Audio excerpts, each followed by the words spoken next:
Halafu ni kuombe kijana, tumia muda wako kukuza vipawa vyako. Daniel na wale vijana walifanya hivyo, hawakukataa elimu ya Babeli. Si kila kitu katika elimu ya Babeli kilikuwa kibaya, na hivyo walichukua kozi ya miaka 3 chini ya wakufunzi bora kabisa katika Babeli, kwa sababu mfalme alikuwa na agenda, na hivyo wakatumia muda kukuza vipawa vyao. Nataka niwaambie, japokuwa walikubaliana na elimu ya kweli inayotoka kwa Mungu Babeli iliyokuwa ikitoa sayansi, lakini hawakukubali kupindishwa kuwa Wakaldayo kwa maadili.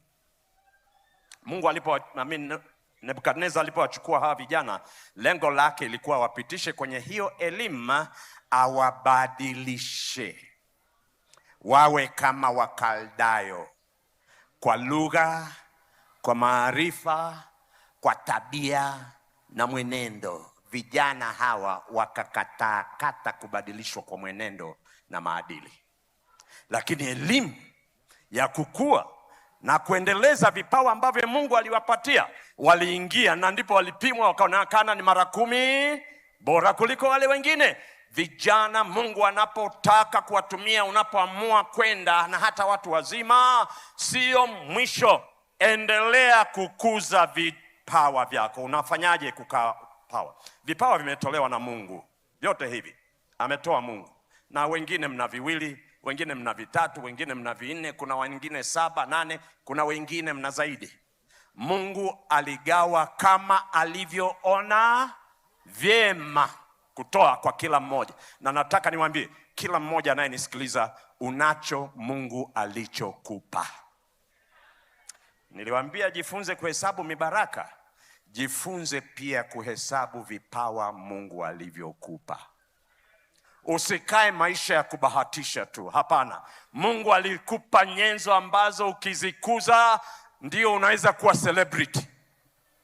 Sasa nazungumzia celebrity wa kiroho.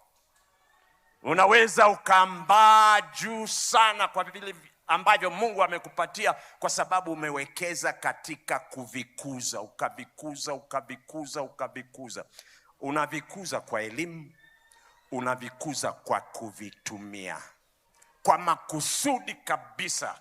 Ulipewa kama uwezekano, havitafaa sana kama utaviacha tu kama uwezekano. Vinafaa sana unapoviweka katika matumizi na unapovikuza. Roho ya unabii inasema hivi: Mungu atatuuliza kwa habari ya talanta alizotupatia kwa mambo mawili.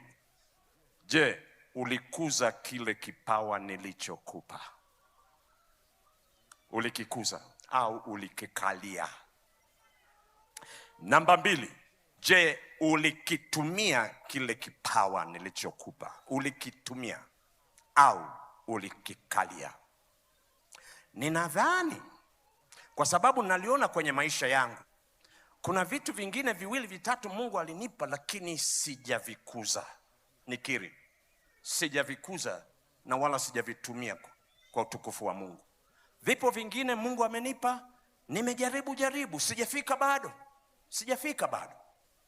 Lakini ndivyo ilivyo kwa kila mmoja, tutatoa hesabu. Si kwamba uliishije tu, lakini vile Mungu alivyokupa ulivitumiaje? Kwa sababu Mungu alikupa uvitumie kwa kumaliza kazi yake. Alikupatia ili na wewe ufurahi katika hilo. Alikupatia ili wengine wauone ukuu wa Mungu katika maisha yako. Maximize. Yaani kile Mungu alichokupatia kikuze kwa uwezo wote unaowezekana, ifikie kwenye kiwango cha juu kabisa. Lenga viwango vya juu. Na ninyi vijana muonekane kuwa mara 10 bora kuliko vijana wengine hapa Nyarugusu. Haleluya. Bwana anaweza kulifanya hilo kwenu kama mtaugua na kulitaka kwa kuugua, ya kwamba Bwana awafanyie, lakini si kwa kiburi chenu, kwa utukufu wake. Kwa hivyo vijana, kuza vipawa ambavyo Mungu amekupatia, na vyote ukivifanyia kazi, Mungu atakufanyia jambo.